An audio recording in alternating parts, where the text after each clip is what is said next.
Hello, my name is Matthew Tyler, and today I would like to talk to you about drug testing and how it relates to college sports. Nowadays, every school requires students to take drug tests every year, at least once a year. And these drug tests are administered randomly to the athletes, and the students are required to pass these drug tests in order to play.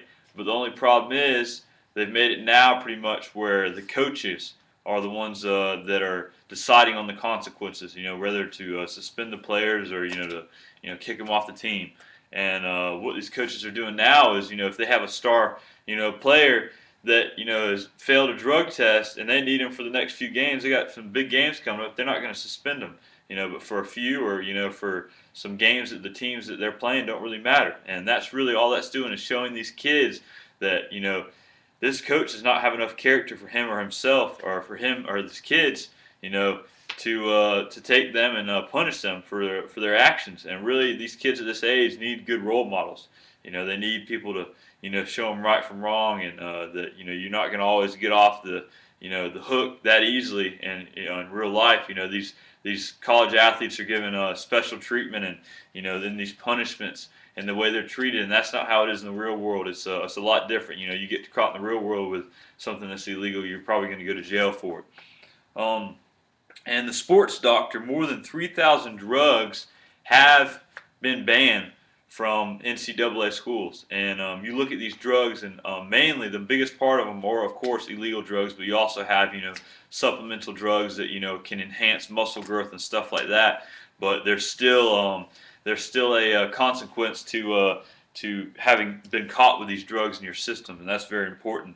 And also, there's surveys that have shown in the NCAA that more than 15% of the student athletes that have been tested for drugs say that they do not agree with this. That they say that's an invasion of their privacy, which really is not, because basically what you're doing whenever you sign that piece of paper saying, "Hey, yes, I accept your scholarship offer and am willing to play for your team, and I'm happy to be a part of your team."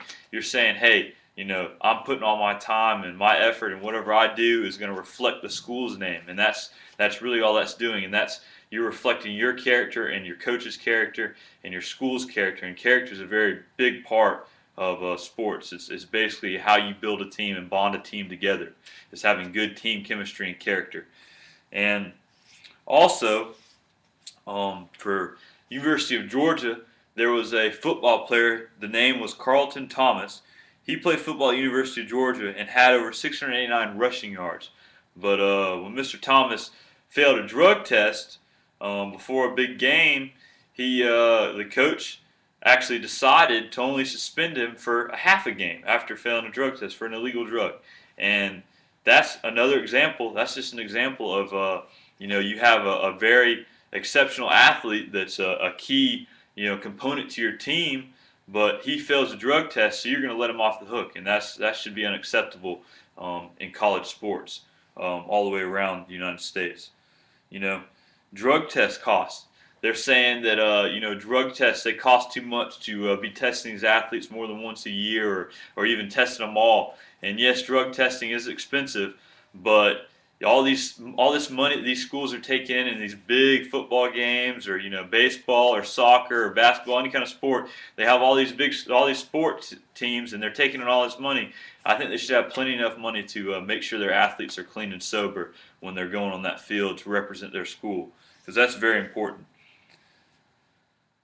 And another thing I want to talk about is you have a lot of kids that of course they're going to go participate in after school activities and stuff like that, and extracurricular activities like parties and stuff like that, and social events, and that's very important for these kids to do. They need to experience college. That's what college is about, is getting to meet people and making friends. They say your friends are in college are friends for life, and that's very important for these kids. And I just think that these kids, they can still go to these parties, and they don't have to participate in all these activities to actually have fun and show them that they're just as cool as the kids that aren't sober. They can still stay sober and still have fun. And so I believe that if you are going to participate and be a part of a team, of a college sports team, that you need to show good example and follow the rules and have a good enough sense of character to know what's right and wrong and stay sober and stay clean.